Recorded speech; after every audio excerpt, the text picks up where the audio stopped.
실망하십니까? 기도하면서 왜 방황하십니까? 주님 앞에 무릎 꿇고 간구해 보세요. 마음을 정결하게 뜻을 다하여 기도할 수 있는데 왜 걱정하십니까? 기도하면서 왜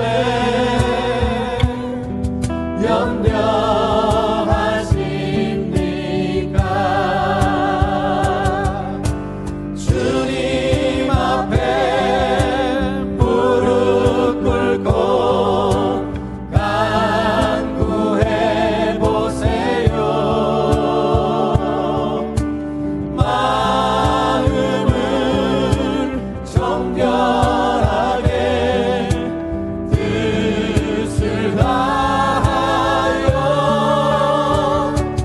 기도할 수 있는데 왜 걱정하십니까? 기도하면서 왜 염려하십니까? 기도하면서 왜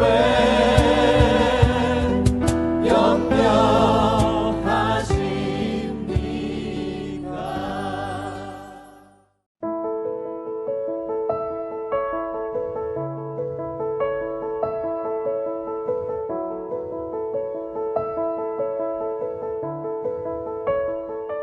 주의 사자가 그에게 나타나 향단 우편에 선지라.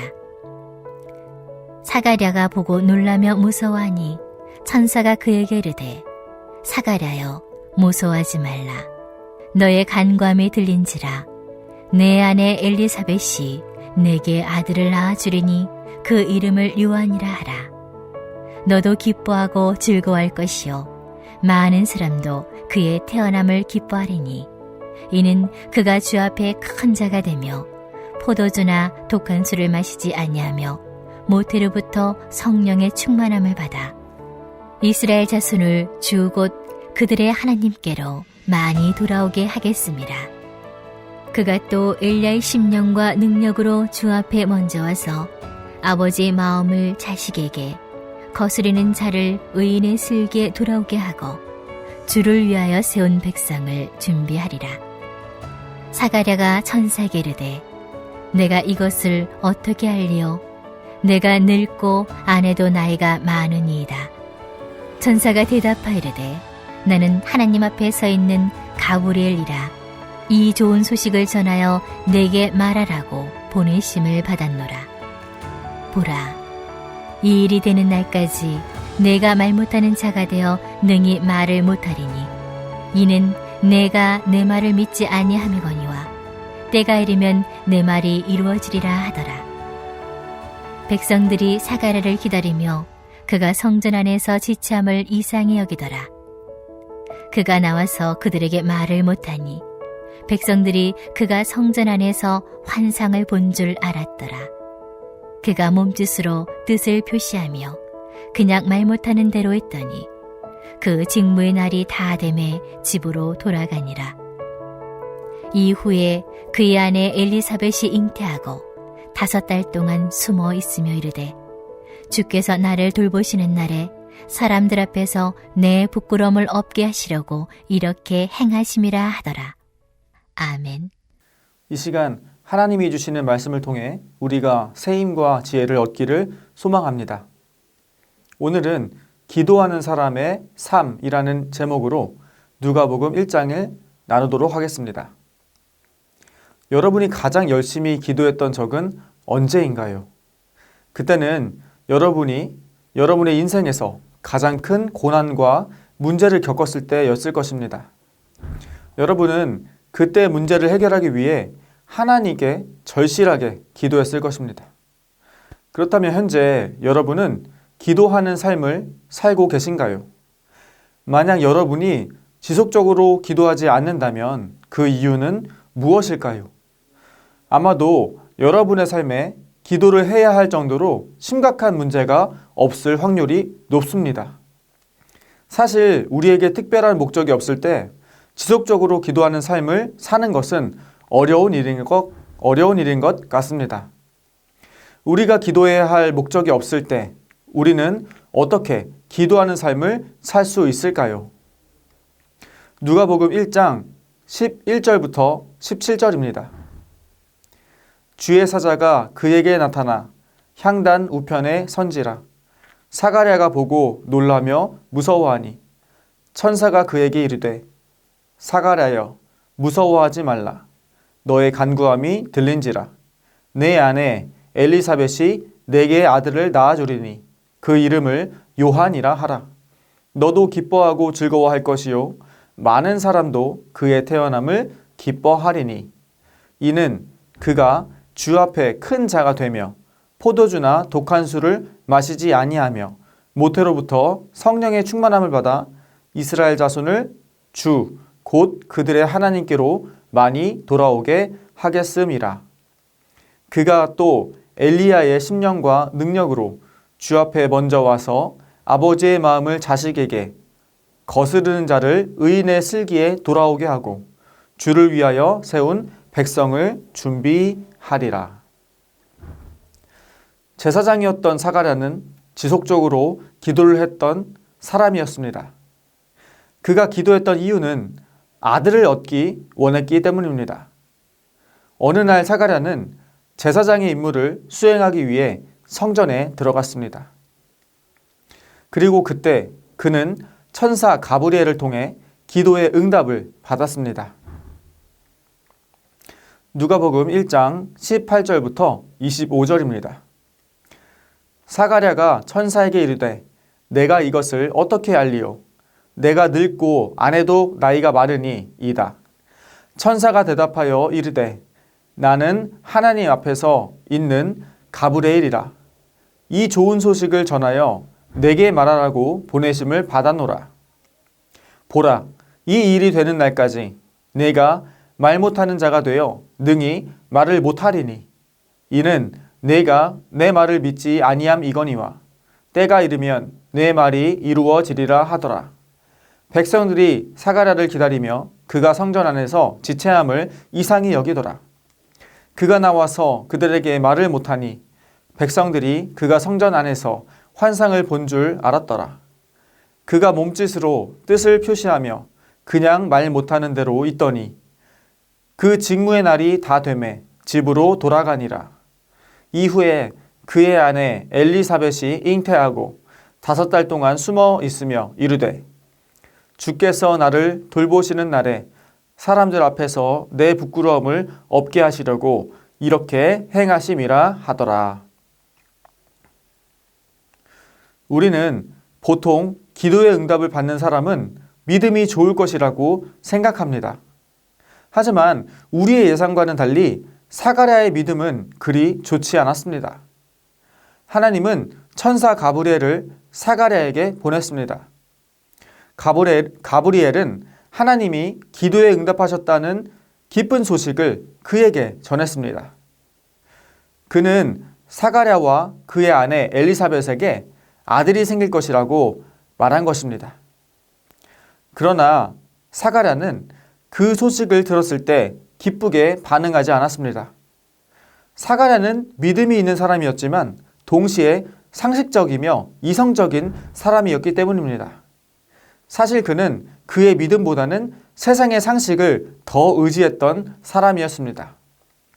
사가랴는 상식적으로 나이가 많은 남편과 아내는 아이를 가질 수 없다는 것을 잘 알고 있었습니다. 그래서 사가랴는 기도는 열심히 했으나 그 기도가 이루어지기를 기대하지 않는 모순적인 태도를 가지고 있었습니다. 물론 사람은 보통 상식적이며 이성적인 삶을 살아갑니다. 그러나 기도의 영역에서만큼은 사람의 상식과 이성이 큰 장애물이 됩니다. 하나님의 계획은 사람이 판단할 수 있는 영역을 넘어서기 때문입니다. 하나님은 사가랴의 상식과 이성의 영역을 철저히 파괴시키셨습니다. 첫째로 사가랴가 성전에서 천사 가브리엘을 만난 것은 확률적으로 매우 발생하기 어려운 일이었습니다. 당시 제사를 담당하는 레위 지파는 수많은 제사장으로 구성되어 있었습니다. 전체 제사장 무리는 24개의 그룹으로 구성되어 있었습니다. 각 그룹은 1년에 2번씩 성전 제사 의식을 수행하기 위해 예루살렘에 방문하였습니다. 그들이 예루살렘에 머물 수 있었던 기간은 단 일주일 뿐이었습니다. 그런데 제사장의 그룹은 지성소에 들어가서 분향할 한 사람의 제사장을 선택해야만 했습니다. 그들은 제비뽑기를 통해 수많은 제사장 중에서 이 임무를 감당할 사람을 선택했습니다.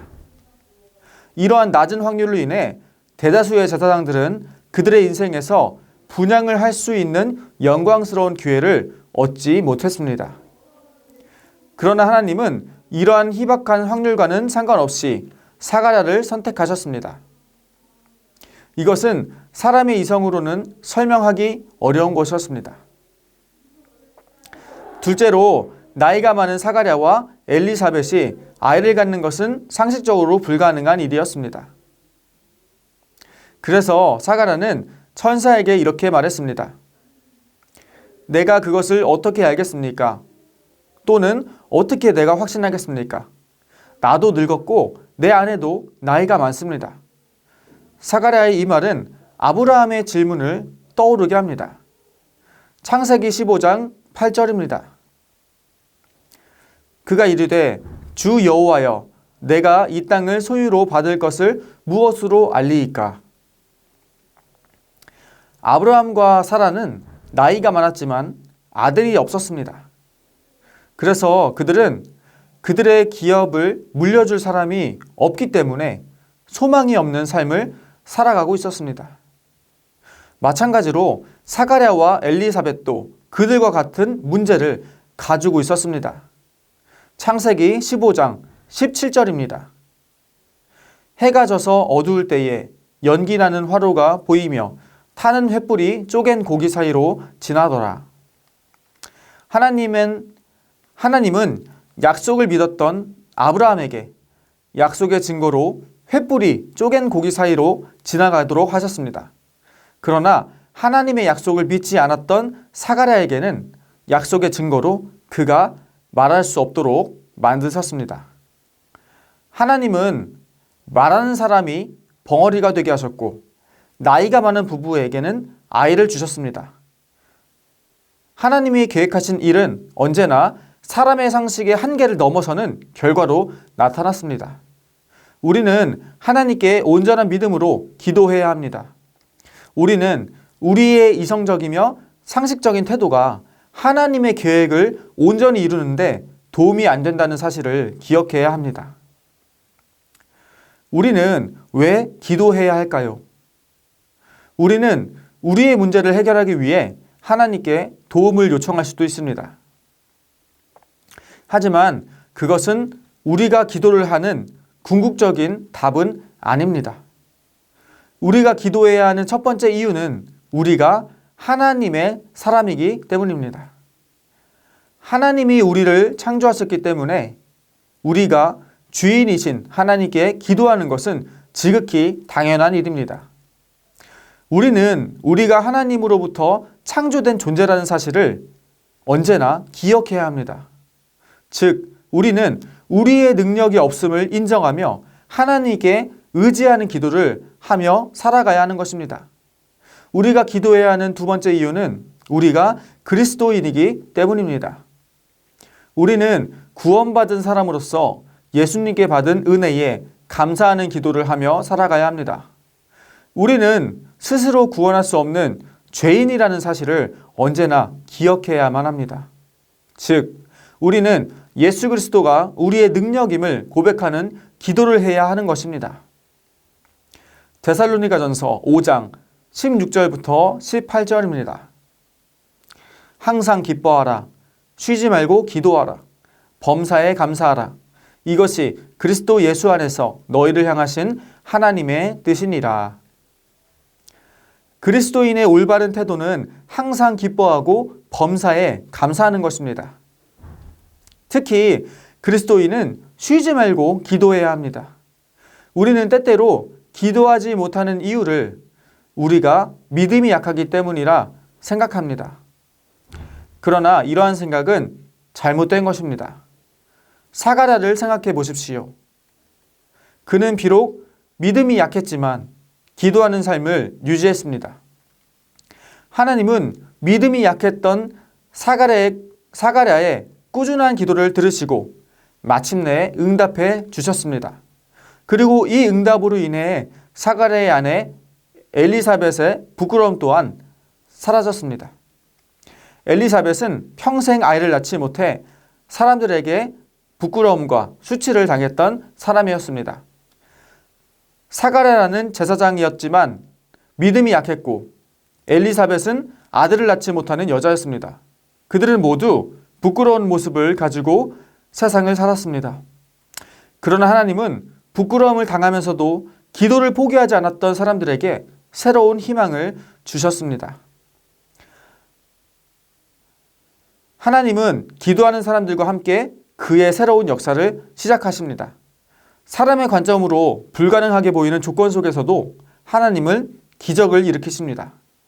엘리사벳에게 위대한 아들을 주신 하나님은 지금도 살아계시며 일하시고 계십니다. 우리는 기도하는 것을 결코 멈춰서는 안 됩니다. 하나님은 고난과 수치를 당하는 그리스도인의 눈물을 닦아주시고 부끄러움을 씻어주실 것입니다. 하나님은 우리의 기도를 통해 하나님의 계획과 우리의 소망을 함께 이루실 것입니다. 우리 함께 이 시간 기도하기 원합니다. 첫째로 오늘 나눈 누가복음 1장의 말씀처럼 우리가 쉬지 않고 하나님께 기도하는 삶을 살도록 함께 하나님께 기도하시겠습니다. 또한 해외 선교사님들과 농촌교회 또 개척교회 목사님들의 영육간의 강건함을 위해 함께 기도하시겠습니다. 둘째로 다음 세대를 위한 성전 건축이 주님의 인도하신 가운데 아름답게 이루어질 수 있도록 우리 함께 마음을 모아 기도하시겠습니다.